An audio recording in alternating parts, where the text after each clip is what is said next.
හරි. හරි. දැන් මේව ගියාම හරිද? යකෝ දියකුඳුරයක් වගේ. භාගයක් මූදේ භාගයක් ඇල්ලේ. එයා මීහරකෙක් වගේ වෙන්න ඕනේ. සෝ ඒ කියන්නේ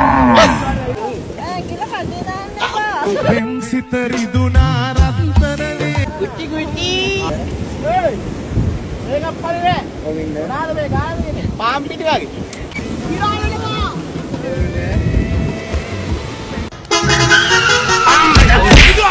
බොක බොක්ක රෙදි කෑලි ටිකකුත් අරගෙන උදේ පාන්දර ටවුන් එකට එන්න වැඩිපුර කීයක් හරි හොයාගන්න. හැබැයි ටවුන් එකට ඇවිල්ලා ජංගම ක්‍රමයට රෙදි විකුණන එක නම් ලේසි නෑ බොක්ක. ටවුන් එකේ හැමෝම මට කියන්නේ රෙදි විකුණන කුතුමාම කියලා. කඩිසංගේ මොන්නේ? මම්බෝ ඒකක් දෙන්නේ. දෙන්න.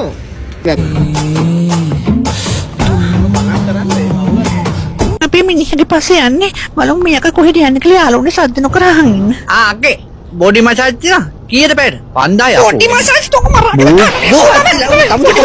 සලුන් එකේ අක්කට උපාරයක්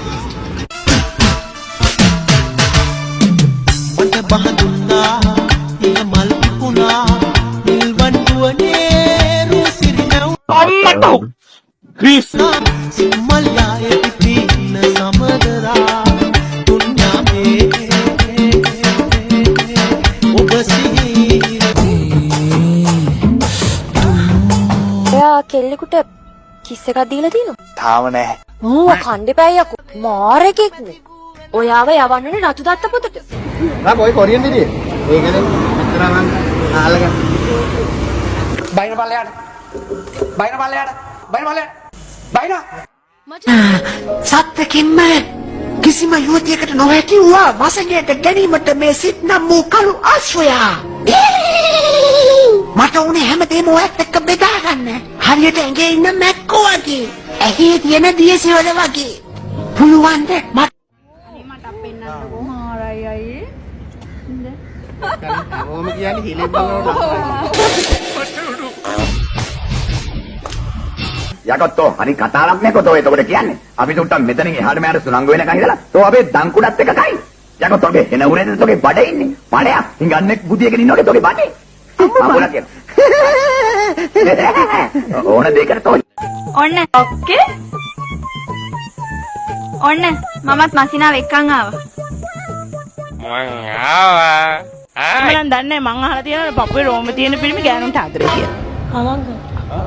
අවංකයිලු. ඕ මොකද වමට සිග්නල් දාලා වමට හැරෙව්වේ? ඒ කිව්වේ ලංකාවේ පාරක වමට සිග්නල් දාපුවම එක්ක කෙලින් ඵලයන් එක්ක දකුණට හරවපන්. ටිපර් එකක් වගේ නම් සිග්නල් එක ගලවලා විකුණලා කොත්තුවක් කාපන්. මම නිදාසන්නවා හරිද අපි නිදාසන් යා කතා කරලා තින්නවා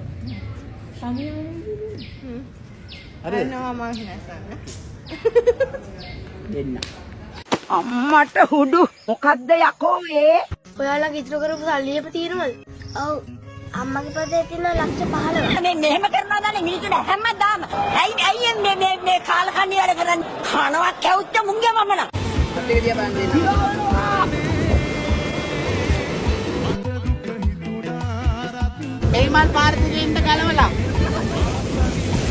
නෙවෙයි අමනර ඒ කියන්නේ යා මං ඉස්සරහට විදිය මීහරකෙක් වෙන්න. රූපිකා